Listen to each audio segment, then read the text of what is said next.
여러분 안녕하십니까? 헬로티비 뉴스입니다. 지난주 국토교통부가 1기 신도시 정비 선도지구 선정 계획을 내놓은 뒤 신도시별 선도지구 경쟁이 본격화되고 있습니다. 사업성에서 유리한 역세권 주변 단지들이 적극적인 상황인데요. 주민 동의율과 통합 세대수에 앞서야 선도지구가 될 수 있습니다. 하지만 규모가 클수록 이해관계가 더 복잡해 사업 진행은 더 어려울 것으로 보입니다. 이관성 기자가 보도합니다. 1기 신도시 선도지구가 되려면 주민 동의율과 통합 재건축 세대수에서 다른 단지들보다 앞서야 합니다. 주민 동의율 배점이 60점이고 참여단지 수와 세대수 배점이 20점이기 때문입니다. 주민 동의율은 95%가 넘어야 60점을 모두 확보할 수 있습니다. 평가 항목 중 배점이 가장 커 경쟁단지와 차이가 크다면 선도지구에 선정되기 어렵습니다. 또 통합 재건축 단지가 4개 이상이고 통합 세대수 규모가 3,000세대 이상이라면 20점을 추가 확보할 수 있습니다. 대규모 통합 재건축일수록 더 유리한 구조입니다. 거주민들이 대부분 원해야 하고 통합 재건축 규모가 커야 선도지구가 될 수 있다는 얘기인데 사업 난이도가 올라가는 게 걱정입니다. 선도지구로 지정되면 통합단지들은 서로 동의한 재건축안을 만들어야 합니다.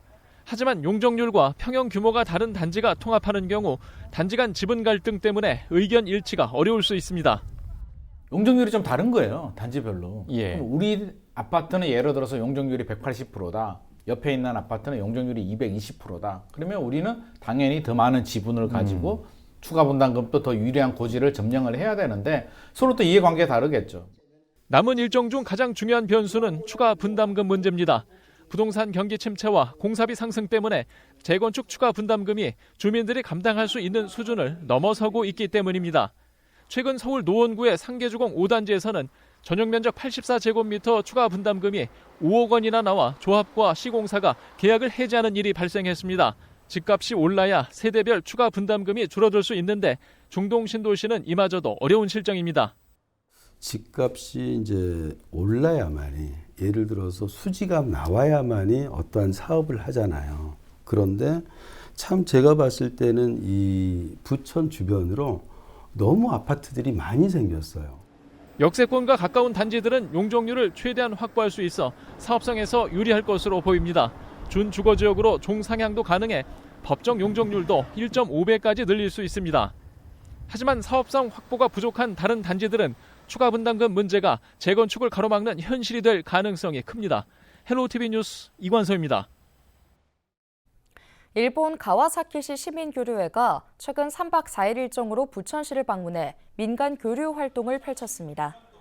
이번 방문 기간을 통해 부천시 명예시민으로 위촉된 야마다 타카오를 비롯해 전현직 공무원, 시의원 등으로 구성된 가와사키시 시민교류회 소속 11명이 부천시를 찾았으며 회원들은 역사 문화교류 활동을 벌였습니다. 부천시와 가와사키시는 1996년 우호도시 협약을 체결한 이후 28년간 문화, 스포츠, 교육, 행정 등 분야에서 교류 협력 관계를 이어오고 있습니다. 계양구가 지난 27일 구립 힐스테이트 자이 어린이집 개원식을 열었습니다. 이번 어린이집 개원은 500세대 이상 신규 공동주택단지 국공립 어린이집 의무 규정에 따라 이뤄졌는데요. 구립 힐스테이트 자이 어린이집은 보육실 6개와 유희실 1개, 화장실 5개 등을 갖추고 영유아 88명을 보육할 수 있는 규모로 건립됐습니다.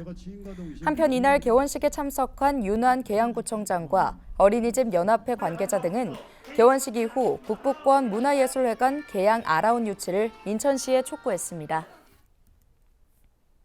계양소방서가 28일 검단 소방서로부터 협조를 받아 이동식 소화 수조를 활용한 전기자동차 화재 진압 훈련을 실시했습니다. 올해 하반기 계양소방서에는 이동식 소화 수조가 배치될 예정으로 계양소방서는 전기자동차 화재 대응 능력을 높이기 위해 이번 훈련을 마련했는데요. 훈련에 참여한 소방대원들은 전기자동차 배터리팩에 화재가 발생한 상황을 가정해 상방향 관창을 사용한 1차 진압과 질식 소화덮개를 사용한 연소 확대 방지, 이동식 소화수조 설치 급수 등을 훈련했습니다.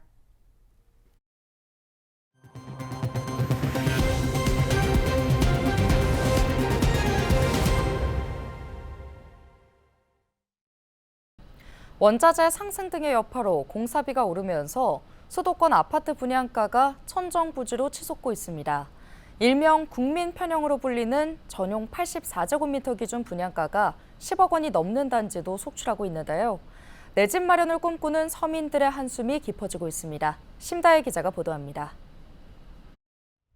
이번 주 분양을 시작한 서울 서대문구의 한 아파트 건설 현장입니다.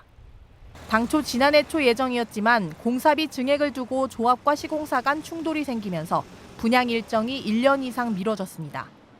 이번에 책정된 분양가는 전용 84제곱미터 기준 평균 11억 원 수준. 지난해 업계가 예상했던 가격보다 수억 원 올랐습니다. 한 3억 정도가 올랐어요. 원래는 2,850 정도 됐으면은 한 8, 9억? 작년 달 이맘때는 그 정도 선이었는데 지금 실질적으로 뚜껑을 열었을 때는 11억에서 12억 사이잖아요. 비교적 신축인 인근 아파트 단지의 경우 같은 평형이 8억 원대에 거래되고 있습니다. 주민들은 분양가가 너무 높게 책정됐다고 지적합니다. 분양가 뭐 10억인 거뭐 10.5억 그렇대. 그게 말이 안 되지. 너무 비싸죠. 변두리인데 서울에 한 15억 올라가겠네. 그러면 진짜 비싸다고 봐요. 수도권 아파트 분양가가 고공행진을 이어가고 있습니다. 전용 84제곱미터 아파트의 평균 분양가는 8억 1천만 원으로 지난 2년 동안 2억 원 넘게 뛰었습니다.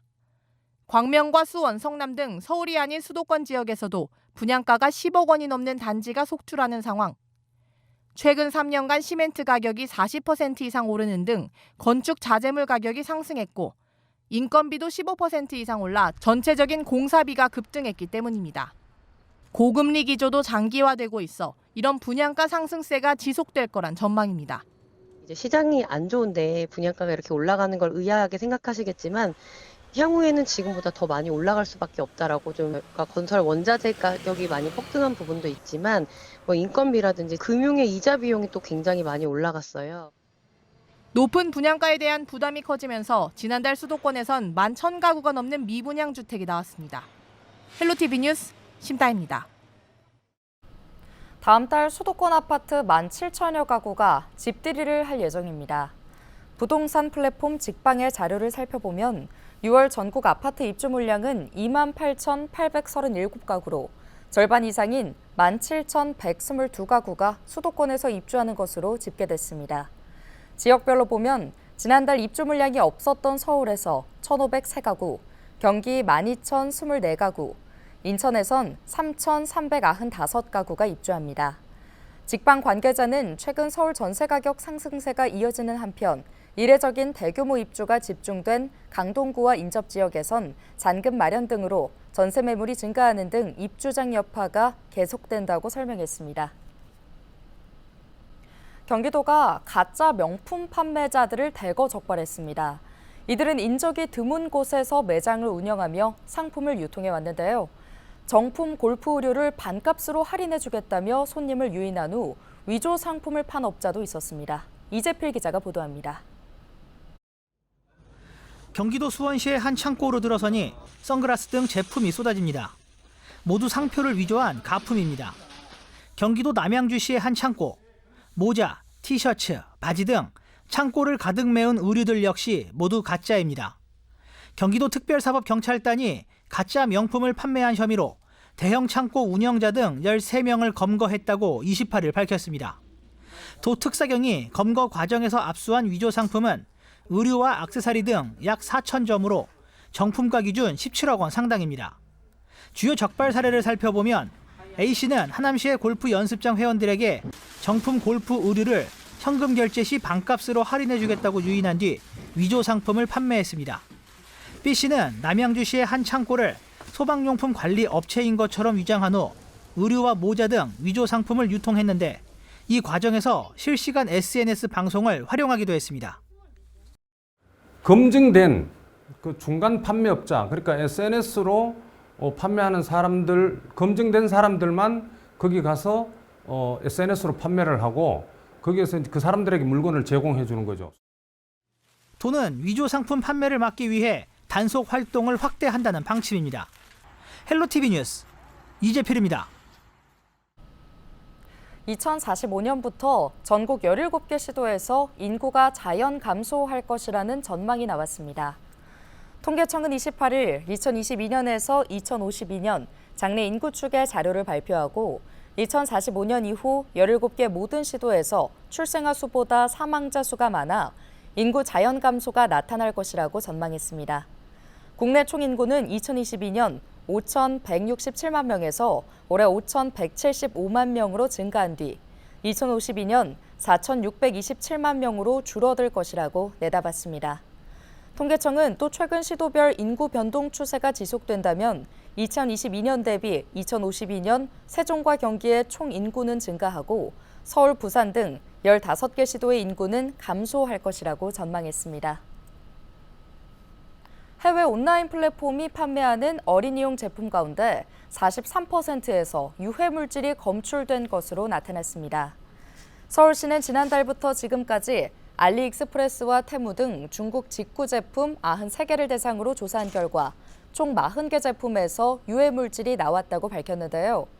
이번 조사는 어린이용 완구와 보행기, 학용품, 장신구 등을 대상으로 이뤄졌습니다. 가장 많이 검출된 유해 성분은 프탈레이트계 가소제로 완구와 학용품, 장신구 등 총 25개 제품에서 나왔습니다.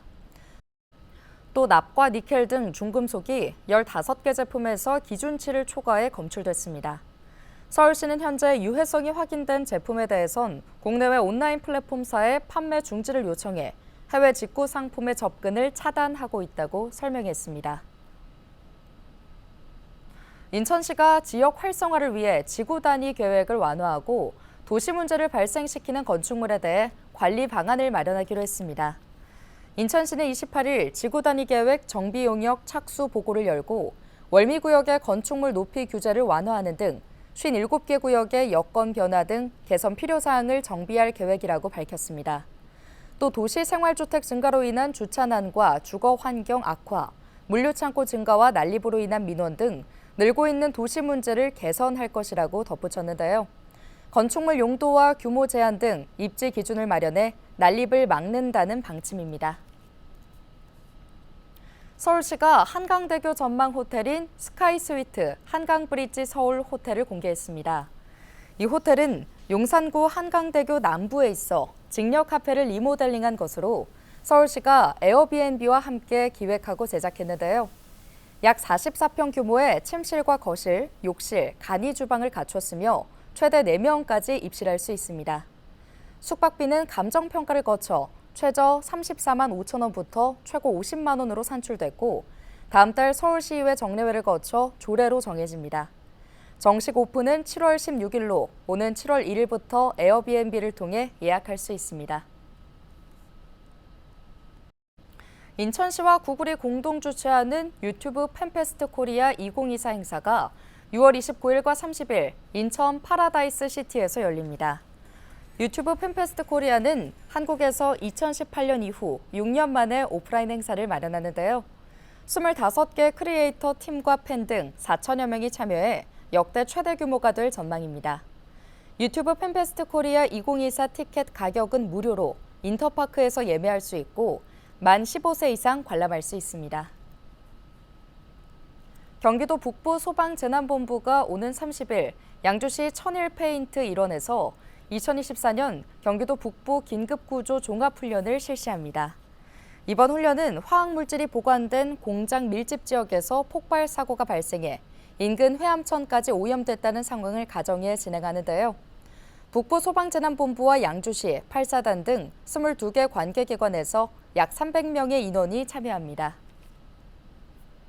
경기도와 경기관광공사가 해설과 함께하는 DMZ 오픈 투어를 출시하고 다음 달 1일부터 운영합니다. DMZ 오픈 투어는 기존의 제3땅굴과 도라 전망대 위주의 투어에서 벗어나 민간 통제구역을 포함한 임진각 평화누리의 콘텐츠를 체험할 수 있는 상품인데요. 상품에는 생태 탐방로와 납북자 기념관, 평화 곤돌라, 바람의 언덕 등이 포함됐습니다. 오늘 준비한 소식은 여기까지입니다. 함께해 주신 여러분 고맙습니다.